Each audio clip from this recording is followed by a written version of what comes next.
So now I want to show you how to do a simple ANOVA test in Excel.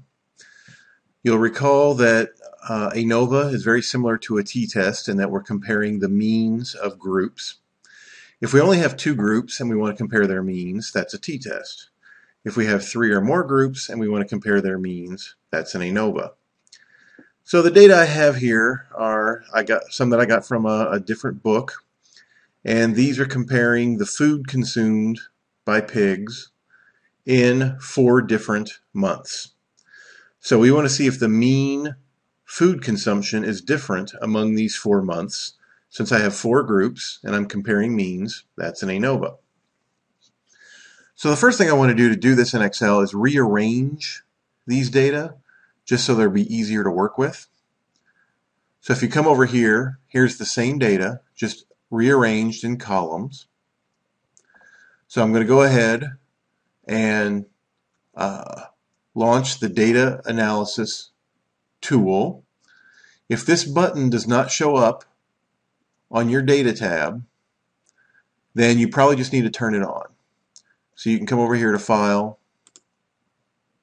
Options, Add-ins, Manage the Excel add-ins, and check the box for Analysis Tool Pack. You only have to do this the first time you use it. Once you do that, this data analysis button should show up, and you'll never have to do that again on that computer. Now, you Mac people are not going to have this. There's a separate program you have to install for the Mac, and I can walk you through that later. This is for Windows.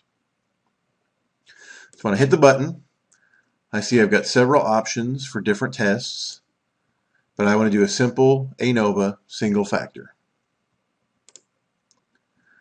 It asks for my input range, so I'm going to select all the data, including the column headers.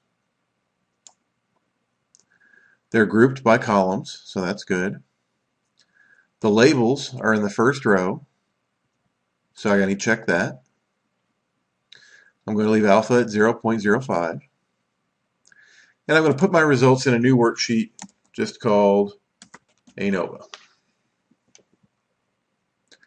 So when I hit OK, you see I made a new worksheet called ANOVA. I have my results here. I'm going to select the entire sheet, double click between a couple of columns, and now all the cells are fit so we can read them. The first part is the descriptive stats. You see I've got my 4 months. I have the n size for each month. I have the mean food consumption for each month. And I have the variance for each month. Variance is just the standard deviation squared. Take the square root of this, you get the standard deviation. Now I'm going to go down to the ANOVA table, and there are several numbers here, but the one that I really care about is the p-value. Remember that the p-value is the probability that the null is true. The null in this example is that there's no difference in food consumption among the 4 months. The alternate is that at least one of the months is different. So if we reject the null, we know that at least one of the months had different food consumption. If you look at this p-value, you see it's 2.9 something times e to the negative 6, meaning you move the decimal place to the left 6 places.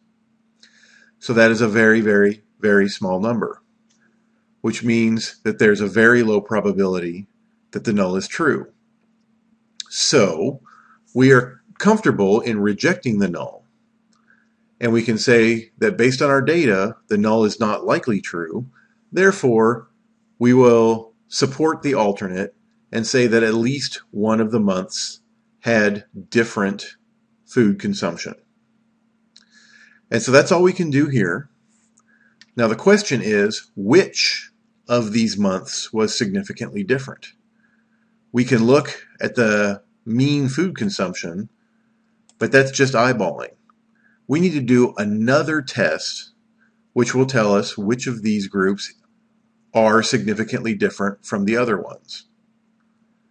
The p-value we got here tells us that at least one of them is different, but we still don't know which one.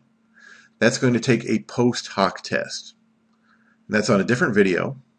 So check that out and let me know if you have any questions.